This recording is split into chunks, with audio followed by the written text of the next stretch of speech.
हाँ जी, 8th class good morning to all of you. अज तुहाडा 16वां पाठ है गुलाब दी फसल। ये जिहड़ी कविता है कवि हरभजन सिंह हुंदल द्वारा लिखी गई है। इस विच सिख धर्म की गल की है कि किस तरह सिख धर्म जिहड़ा है वो अपनियां बुलंदियां ते पहुँचता रहा है। इन्नियां मुसीबतां के बावजूद, इन्नियां औकड़ां के बावजूद सिख धर्म नूं कदे भी आंच नहीं आई। सिक्खी जिहड़ी सी वो कदे भी खत्म नहीं हुई। सानू थापना गुरु गोबिंद सिंह दी सीस तली ते रखना जानते हाँ।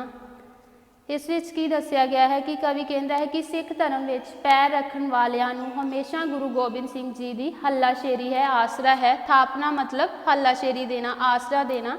गुरु गोबिंद सिंह जी ने उन्होंने हमेशा ही आसरा दिता है। तो सिख जिहड़े आ शुरू तो ही कुर्बानियां दे पुतले रहे हैं। इस तरह ही बाबा दीप सिंह जी जिहड़े सन उन्होंने बाबा दीप सिंह जी जिहड़े सन उन्होंने सीस तली ते रख के ते मुगलों का मुकाबला किया, पर अपना जिहड़ा सिक्खी सिदक नहीं हारिया। सीस तली ते रख के उन्हों का मुकाबला करते रहे पर वो हिम्मत नहीं हारे। तत्ती तवी ते बैठ अडोल रहिए, आरे हेठ भी जिंदगी मानते हाँ। तो किस तरह श्री गुरु अर्जन देव जी तत्ती तवी ते बैठ के अडोल रहे, भाव स्थिर रहे। जो अडोल तो भाव जो डोले ना, स्थिर रहना। किस तरह गुरु अर्जन देव जी जिहड़े सन वो स्थिर रहे तो उन्होंने रब के भाणे नूं जिहड़ा सी वो मन के ते तत्ती तवी ते बैठ के शहीदी प्राप्त की, पर सी नहीं की। आरे हेठ भी जिंदगी मानते हाँ। तो किस तरह भाई मती दास जी ने आरे हेठ भी जिंदगी मानते हुए हसदे हसदे शहीदियां प्राप्त कीतियां। सीस गंज ते गड़ी चमकोड़ वाली सानू अज भी जूंजना दसदे ने। सीसगंज बेटा जिथे अज दिल्ली में सीसगंज जिहड़ा गुरुद्वारा बनया है, जिथे गुरु तेग बहादुर जी का शहीदी जिथे गुरु तेग बहादुर जी की शहीदी हुई सी। अते चमकौर की गली जिथे वड्डे साहिबजादा अजीत सिंह ते साहिबजादा जुझार सिंह ने जिहड़ी सी वो लड़ाई में शहीदियां प्राप्त कीतियां। सानू अज भी जूंजना दसदे ने। जूंजना मतलब मुसीबतों का सामना करना। कि सानू अज भी जिहड़े ये जूंजना दसदे ने, हमेशा ये सिक्ख्या देंदे ने कि किस तरह जिहड़ा हसदे हसदे मुसीबतों का सामना करना है। किस तरह मुसीबतों का सामना करते हुए असी अपनी सिक्खी नूं बचा सकते हाँ। किस तरह असी हमेशा कुर्बान होने लई सानू तैयार रहना चाहिए है अपनी सिक्खी नूं जिउंदा रखण वास्ते। जाके पुछ लो कंध सरहंद दी नूं बालचीने होए किदां हसदे ने। इस विच कवि कह रहा है कि कंध सरहंद दी मतलब जिथे छोटे साहिबजादा फतेह सिंह ते साहिबजादा जोरावर सिंह नूं छोटे जिवें बेटा तुहानूं पता ही है कि उन्होंने छोटे छोटिਆਂ नूं ही जिहड़े मुगल शासक सी उन्होंने नीहां विच चिना दिता। तो किस तरह वो बाल जिहड़े सी उन्होंने अपनी हिम्मत नहीं हारी, सिदक नहीं हारिया। जिस तरह उन्होंने सिक्ख्या दी गई सी उन्होंने अपना जिहड़ा सिक्खी का बूटा जिहड़ा लाई रखण लई, उहनूं कायम रखण लई अपनी शहीदी दिती ते अपना जिहड़ा आपा सी वो सिख कौम तो वार दिता। मीर मन्नू ने वाडियां लख पाइयां, असी फिर भी खिड़े गुलजार वांगू। मीर मन्नू जिहड़ा सी वो एक तुर्क शासक सी जिसने 18वीं सदी में सिखां नूं खत्म करन लई काफ़ी हल्ला गुल्ला किया। तो उसने जिस तरह जिमें वाडियां की फसल, जिमें तुहानूं पता ही है कि कणकां की वाढी की जाती है, भाव बहुत बुरी तरह जिहड़ा सी सिखां नूं एक एक करके खत्म करना शुरू कर दिता।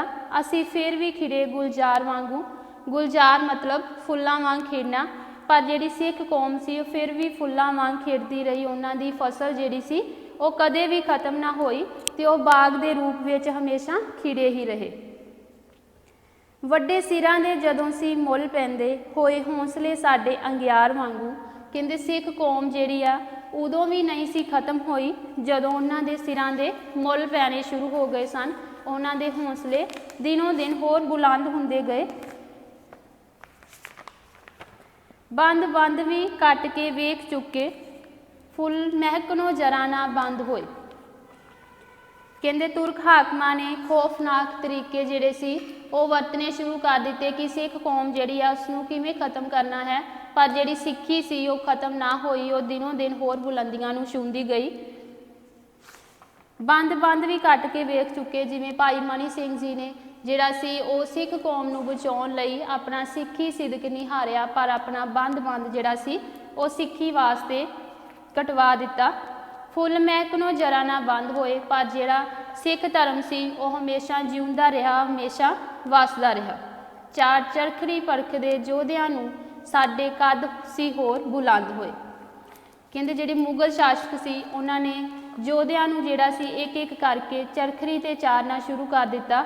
ਉਹਨਾਂ ਦੇ ਸਿਦਕ ਨੂੰ ਜਿਹੜਾ ਸੀ ਉਹ ਪਰਖਿਆ ਗਿਆ, ਪਰ ਜਿਹੜਾ ਉਹਨਾਂ ਦੇ ਕੱਦ ਹੋਰ ਸੀ ਬੁਲੰਦ ਹੋਏ। ਬੁਲੰਦ ਮਤਲਬ ਉੱਚੀ ਸ਼ਾਨ, ਦਿਨੋਂ ਦਿਨ ਹੋਰ ਜ਼ਿਆਦਾ ਉੱਚੇ ਵਧਣਾ। ਪਰ ਜਿਹੜੇ ਸਿੱਖ ਸੀ ਉਹਨਾਂ ਦੀ ਸ਼ਾਨ ਮਤਲਬ ਉਹ ਦਿਨੋਂ ਦਿਨ ਜਿਹੜੇ ਸੀ ਹੋਰ ਬੁਲੰਦੀਆਂ ਵੱਲ ਵੱਧਦੇ ਗਏ। ਉਹਨਾਂ ਨੇ ਸਿੱਖ ਜਿਹੜੇ ਕੌਮ ਨੂੰ ਬਚਾਉਣ ਵਾਸਤੇ ਹਮੇਸ਼ਾ ਕੁਰਬਾਨੀਆਂ ਦੇਣ ਨੂੰ ਹੀ ਜਿਹੜਾ ਸੀ ਅਹਿਮ ਮਹੱਤਵ ਜਿਹੜਾ ਸੀ ਦਿੱਤਾ, ਤੇ ਉਹਨਾਂ ਨੇ ਮੁਗਲ ਸ਼ਾਸਕਾਂ ਦੀ ਈਨ ਨਾ ਮੰਨੀ, ਉਹਨਾਂ ਦੀ ਅਧੀਨਤਾ ਸਵੀਕਾਰ ਨਾ ਕੀਤੀ। ਟੋਟੇ ਜਿਗਰ ਦੇ ਸਾਹਮਣੇ ਕਰਨ ਟੋਟੇ, ਮਾਵਾਂ ਡੱਕਰੇ ਝੋਲੀ ਪਵਾਉਂਦੀਆਂ ਨੇ।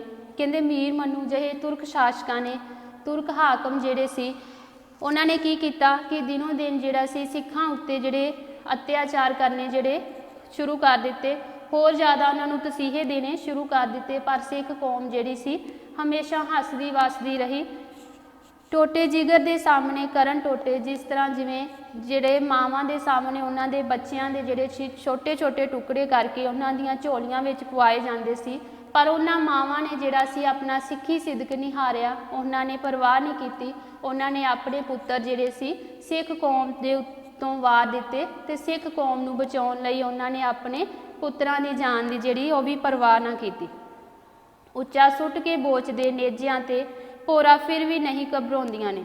ਤੇ ਉਹਨਾਂ ਬੱਚਿਆਂ ਨੂੰ ਜਿਹੜਾ ਸੀ ਜ਼ਮੀਨ ਤੋਂ ਪਟਕ ਕੇ ਉੱਚਾ ਸੁੱਟਿਆ ਜਾਂਦਾ ਸੀ ਤੇ ਉਹਨਾਂ ਨੂੰ ਨੇਜਿਆਂ ਤੇ ਟੰਗਿਆ ਜਾਂਦਾ ਸੀ, ਪਰ ਉਹ ਮਾਵਾਂ ਆਪਣੇ ਬੱਚਿਆਂ ਦੀ ਅਜਿਹੀ ਹਾਲਤ ਨੂੰ ਦੇਖ ਕੇ ਜਰਾ ਵੀ ਨਹੀਂ ਸੀ ਘਬਰਾਈਆਂ, ਟਾਸ ਤੋਂ ਮਾਸ ਵੀ ਨਹੀਂ ਹੋਈਆਂ, ਕਿਉਂਕਿ ਉਹਨਾਂ ਦੇ ਮਨ ਵਿੱਚ ਸਿੱਖੀ ਪ੍ਰਤੀ ਇੰਨਾ ਸਿਦਕ ਸੀ, ਇੰਨਾ ਪਿਆਰ ਸੀ। ਇਸ ਮਿੱਟੀ ਦੇ ਨਾਲ ਹੈ ਮੋਹ ਸਾਨੂੰ, ਨਾਲ ਲਹੂ ਦੇ ਇਸ ਨੂੰ ਰੰਗਦੇ ਰਹੇ। ਇਸ ਵਿੱਚ ਕਵੀ ਨੇ ਕੀ ਕਿਹਾ ਹੈ ਕਿ ਸਾਨੂੰ ਇਸ ਮਿੱਟੀ ਨਾਲ ਹਮੇਸ਼ਾ ਹੀ ਮੋਹ ਹੈ। ਮੋਹ ਮਤਲਬ ਪਿਆਰ ਹੈ, ਕਿਉਂਕਿ ਇਸ ਮਿੱਟੀ ਨਾਲ ਜਿਹੜੇ ਸਾਡੀ ਕੌਮ ਆ, ਸਾਡੇ ਜਿਹੜੇ ਸਿੱਖ ਧਰਮ ਦੇ ਜਿਹੜੇ ਇੰਨੇ ਬੁਲੰਦੀਆਂ ਨੂੰ ਸਿੱਖ ਧਰਮ ਨੂੰ ਬੁਲੰਦੀਆਂ ਤੇ ਪਹੁੰਚਾਉਣ ਵਾਲੇ ਇੰਨੇ ਜਿਹੜੇ ਮਹਾਨ ਜਿਹੜੇ ਸਿੱਖ ਹੋਏ ਆ, ਉਹਨਾਂ ਨੇ ਹਮੇਸ਼ਾ ਹੀ ਜਿਹੜਾ ਆਪਣੀਆਂ ਸ਼ਹੀਦੀਆਂ ਦੇਣੀਆਂ ਦਿੱਤੀਆਂ ਵਾ, ਜਿਸ ਕਰਕੇ ਇਹ ਮਿੱਟੀ ਜਿਹੜੀ ਆ ਉਸ ਨਾਲ ਸਾਨੂੰ ਦਿਲੋਂ ਪਿਆਰ ਹੈ, ਦਿਲੋਂ ਮੁਹੱਬਤ ਹੈ, ਤੇ ਉਹਨਾਂ ਨੇ ਇਸ ਮਿੱਟੀ ਨਾਲ ਆਪਣੇ ਲਹੂ ਨੂੰ ਰੰਗਿਆ। ਕਾਨੂੰਵਾਲ ਦੇ ਜੰਗਲਾਂ ਵਿੱਚ ਬੈਠੇ ਖੈਰ ਦੇਸ਼ ਦੀ ਫੇਰ ਵੀ ਮੰਗਦੇ ਰਹੇ। ਕਹਿੰਦੇ ਕਾਨੂੰਵਾਲ ਦੇ ਜੰਗਲਾਂ ਵਿੱਚ ਜਦੋਂ ਸਿੱਖ ਕੌਮ ਜਿਹੜੀ ਸੀ ਉਹਨਾਂ ਕੋਲ ਕੋਈ ਵੀ ਸ਼ਾਸਕ ਨਹੀਂ ਸੀ ਰਿਹਾ, ਬਾਬਾ ਬੰਦਾ ਸਿੰਘ ਬਹਾਦਰ ਤੋਂ ਬਾਅਦ ਗੁਰੂ ਗੋਬਿੰਦ ਸਿੰਘ ਜੀ ਤੋਂ ਬਾਅਦ ਕੋਈ ਵੀ ਸਿੱਖ ਸ਼ਾਸਕ ਜਿਹੜਾ ਸੀ ਨਹੀਂ ਸੀ ਬਚਿਆ ਜਿਹੜਾ ਸਿੱਖਾਂ ਦੀ ਅਗਵਾਈ ਕਰ ਸਕਦਾ ਸੀ। ਤੇ ਸਿੱਖ ਜਿਹੜੇ ਸੀ ਉਹਨਾਂ ਨੇ ਕਾਨੂੰਵਾਨ ਦੇ ਜੰਗਲਾਂ ਵਿੱਚ ਜਾ ਕੇ ਪਨਾਹ ਲੈ ਲਈ, ਪਰ ਉਹਨਾਂ ਨੇ ਉਹਨਾਂ ਜੰਗਲਾਂ ਵਿੱਚ ਬੈਠ ਕੇ ਵੀ ਆਪਣਾ ਸਿਦਕ ਨਹੀਂ ਹਾਰਿਆ, ਆਪਣਾ ਹੌਸਲਾ ਨਹੀਂ ਹਾਰਿਆ। ਉਹ ਫਿਰ ਵੀ ਦੇਸ਼ ਦੀ ਖੈਰ ਮੰਗਦੇ ਰਹੇ। ਸਾਡੀ ਪਿੱਠ ਤੇ ਖੜਾ ਇਤਿਹਾਸ ਸਾਡਾ, ਸਾਨੂੰ ਮਾਣ ਹੈ ਲਹੂ ਦੇ ਰੰਗ ਉੱਤੇ। ਇਸ ਵਿੱਚ ਕਵੀ ਨੇ ਕੀ ਕਿਹਾ ਹੈ ਕਿ ਸਾਡਾ ਇਤਿਹਾਸ ਜਿਹੜਾ ਸਿੱਖ ਇਤਿਹਾਸ ਹੈ ਉਹ ਸੂਰਬੀਰਤਾ, ਅਣਖ, ਸਿਦਕ ਅਤੇ ਧਰਮ ਦੀ ਖਾਤਰ ਜਿਹੜਾ ਉਹ ਕੁਰਬਾਨੀਆਂ ਦੇਣ ਵਾਲਾ ਇਤਿਹਾਸ ਹੈ, ਤੇ ਸਾਨੂੰ ਇਸ ਇਤਿਹਾਸ ਉੱਤੇ, ਇਸ ਲਹੂ ਦੇ ਰੰਗ ਉੱਤੇ ਮਾਣ ਹੈ।